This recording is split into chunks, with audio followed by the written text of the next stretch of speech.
Boa noite a todos, que a paz de Cristo esteja com todos vocês. Vamos nos preparando para o Evangelho, acalmando nossa mente, nossos corações, elevando nosso pensamento a Deus, pedir para que Ele permita que a espiritualidade amiga se faça presente na nossa casa espírita para a realização desse Evangelho. Que Jesus possa abençoar a todos, envolver com muito carinho, abrindo as mentes e os corações para receber os ensinamentos que a espiritualidade hoje nos trará. Que Jesus abençoe a todos hoje e sempre. Que assim seja, graças a Deus. O conteúdo desse evangelho está no capítulo 17 do Evangelho segundo o Espiritismo, Sede Perfeitos. É uma comunicação do Espírito Jorge, é um espírito protetor, que fala sobre cuidar do corpo e do espírito. Foi dada essa comunicação em Paris em 1863, item 11. A perfeição moral consiste na maceração do corpo? Para responder essa questão, eu me apoio em princípios elementares e começo demonstrando a necessidade de cuidar do corpo que, segundo as alternativas de saúde e doença, influem de maneira muito importante sobre a alma, pois temos de considerá-la como cativa na carne, para que essa prisioneira viva, movimente-se e conceba a ilusão de liberdade. O corpo deve estar são, disposto e vigoroso. Estabelecemos uma comparação. Eis que ambos se encontrem em perfeito estado e devem fazer para manter o equilíbrio entre as suas aptidões e suas necessidades tão diferentes? O embate entre eles parece inevitável e difícil de chegar ao segredo de equilíbrio. Temos dois sistemas que se defrontam neste caso: o dos ascetas, que desejam abater o corpo, e dos materialistas, que querem diminuir a alma. Duas violências desigualmente insensatas. Ao lado dessas duas correntes, fervilha a multidão dos indiferentes que, sem convicção nem paixão, amam sem ardor e vivem com parcimônia. Onde está a sabedoria? Onde está a ciência de viver? A ciência do viver? Em parte alguma. E esse grande problema ficaria inteiramente por resolver se o Espiritismo não viesse em auxílio dos pesquisadores, demonstrando-lhes as relações existentes entre o corpo e a alma e dizer-lhes que já que são necessários um ao outro, é indispensável cuidar de ambos. Amai, então, a vossa alma, mas cuidai também do corpo, instrumento da alma. Desconhecer as necessidades que lhes são peculiares pela sua própria natureza é desconhecer a lei de Deus.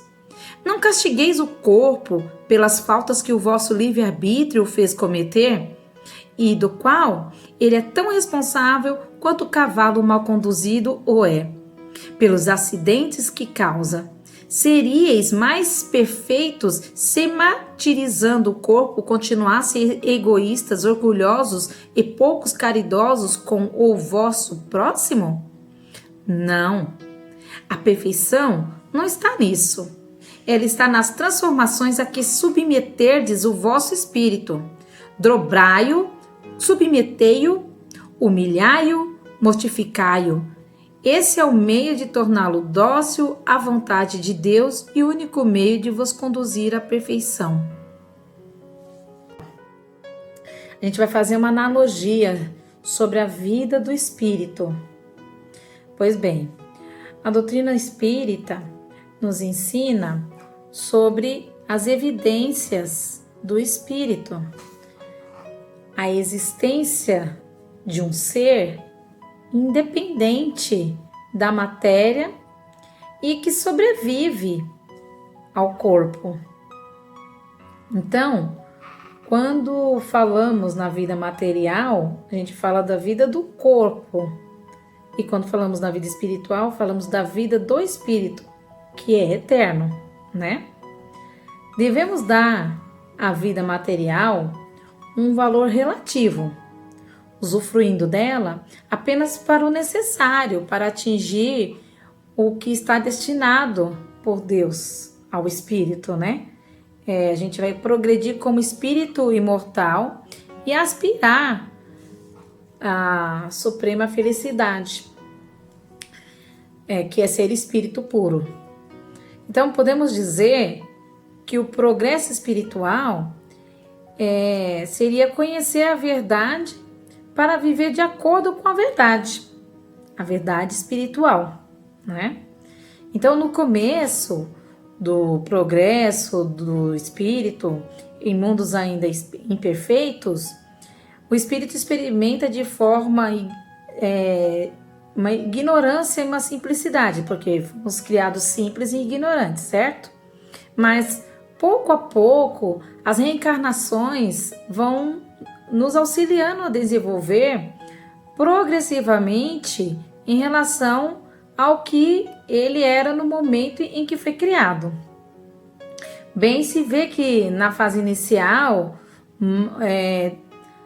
mãos invisíveis nos sustentam, que são os nossos guias espirituais, né? Até que pela experiência, pela verdadeira responsabilidade que pesa sobre os ombros do espírito, o livre-arbítrio já esteja bem desenvolvido para que nós possamos sofrer as consequências das nossas escolhas, né? E aos poucos, a nossa consciência já vai nos advertindo sobre o que é certo, sobre o que é errado, embora as noções de bem e de mal ainda precisem de muito aprimoramento, né? A gente já sabe sobre a justiça divina, a gente sabe das relações dos nossos próprios atos de acordo com o conhecimento das coisas, né? Então, nesse momento, é que uma segunda forma de ignorância recai sobre o espírito, porque muitas vezes desprezamos voluntariamente aquilo que a gente já sabe sobre o bem, né? Podemos saber que o bem ele predomina sobre o mal, mas a gente permite, né? Os espíritos desde o começo ele decide sobre o bem e o mal, e às vezes a gente permite que o mal se sobreponha ao bem. Inicia-se então uma luta que caracteriza o progresso moral. Ela é marcada pelo esforço de predominar sobre as más inclinações. Esforço esse que permite que novas aspirações possam lentamente surgir, né? E na medida em que a sua consciência vai ampliando pelo conhecimento do bem e dos deveres que o espírito tem e que lhe são impostos também, ele vai aprimorando, porque sempre se amplia indefinidamente na medida em que o espírito se habilita a voos mais altos. É então que o homem é chamado a lutar contra as suas imperfeições, os nossos fantasmas interiores, nossos defeitos, né? Por muitas vezes a gente fala que os maus espíritos que nos rodeiam que nos influenciam ao mal, e muitas vezes é os nossos próprios defeitos que nos influenciam ao mal, que é as nossas mazelas, nossos vícios, né? Só com a eliminação desses vícios, dessas vicissitudes, que esse domínio do mal que há em nós mesmos vai nos deixando mais seguros e vamos escolhendo pela vantagem o bem, né? Então, neste ponto, o espírito deseja o bem de todos, importa-se com o seu semelhante, ele esforça-se sem descanso para fazer o bem a muitos, né? E isso é um progresso para o espírito. Ainda lhe faltam percorrer um longo caminho para a evolução espiritual, mas o progresso do espírito, ele funda-se necessariamente na necessidade de complementar o progresso moral, a fim de dar cumprimento ao mais profundo ensinamento do Cristo. O ensino que ainda não compreendemos muito bem, que é amar a Deus sobre todas as coisas e ao próximo como a si mesmo. Deve assim o espírito elevar-se ainda mais, fazendo a aspiração de unir-se a Deus pelo amor. É desse modo que o espírito desejará crescer cada vez mais e mais para a conquista das moradas purificadas, das moradas do Senhor, né? Então, o retorno do espírito ao mundo físico para uma experiência humana é marcado por uma série de adversidades, aflições e também provações. No último caso, né, as provações estão os mais diversos desafios a que cada um de nós é submetido e que caracterizam a passagem por este mundo como uma necessidade para a plenitude espiritual. E dentre esses desafios, a maior de todas, e sem sombra de dúvidas, são as ilusões humanas. A ilusão, se recorrermos aos dicionários em busca do significado do termo, veremos que corresponde a um erro da percepção da realidade. Portanto, uma pessoa iludida, ela é alienada. Ela não tem a noção correta da realidade, daquilo que é verdadeiro. Nesse caso, portanto, qual seria a cura para a ilusão? Né? Sabemos o seu oposto, a sua realidade, né? Aí a gente vai entrar com uma desilusão da ilusão humana, que a verdade é a vida espiritual, né? A gente vamos nos deparar com várias situações que vão nos colocar na realidade espiritual, né? Quando vemos a vida cessar, quando passamos por doenças, né? A gente sabe quanto a vida daqui é frágil e a gente vai ter que buscar aprender o que ela nos traz, o que ela nos oferece e por que estamos passando por isso, né? E a doutrina espírita nos traz essa resposta, essa quebra desse encanto de ilusão que a vida nossa vai ser para sempre. E quando a gente quebra essa ilusão, a gente começa a viver a vida espiritual na vida material. Então a gente vai ver que a rejeição da verdade talvez seja no fato de que muitos ainda preferem continuar entregues ao jogo sedutor e anestésico da ilusão, protelando para posteriormente, na próxima encarnação, a quebra de determinados encantos. Para que protelar se a gente pode agora já iniciar essa verdade espiritual?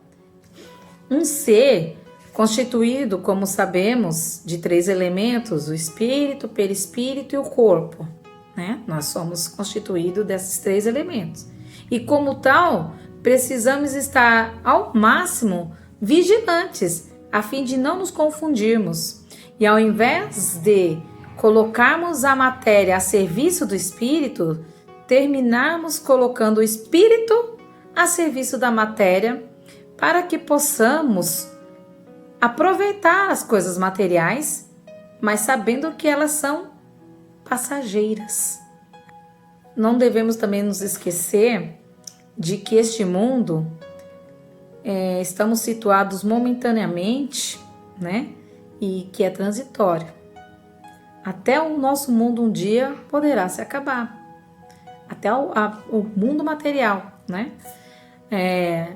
A gente pode refletir a cada dia sobre as nossas percepções da realidade, né? Será que estamos apegados à vida material? Será que já estamos vivendo numa vida plena e espiritual? O que será que nós precisamos aprender para isso? Então, vou terminar com essa frase. Não somos seres humanos vivendo uma experiência espiritual. Sim, somos seres espirituais vivendo uma experiência humana. Essa frase é de um jesuíta chamado Pierre Teilhard de Chardin. Ele é um jesuíta e ele estudava ciência, a teologia aliada à ciência. Então, que possamos ficar com essa reflexão e vivemos profundamente a nossa vida espiritual já aqui encarnados na Terra, para que não possamos ficar surpresos das questões espirituais ao desencarnarmos. Que Jesus abençoe a todos e que possamos ter uma noite boa, uma boa semana e que possamos logo estar reunidos novamente na casa amiga, presencialmente, quando tudo isso passar. Que Jesus abençoe a todos. Para encerrar o Evangelho, façamos a prece que Jesus nos ensinou. Pai nosso, que estais no céu, santificado seja o vosso nome. Venha a nós o vosso reino. Seja feita a vossa vontade, assim na terra como no céu. O pão nosso de cada dia nos dai hoje. Perdoai as nossas ofensas, assim como nós perdoamos a quem nos tem ofendido. E não nos deixeis cair em tentações, mas livrai-nos do mal. Que assim seja, graças a Deus.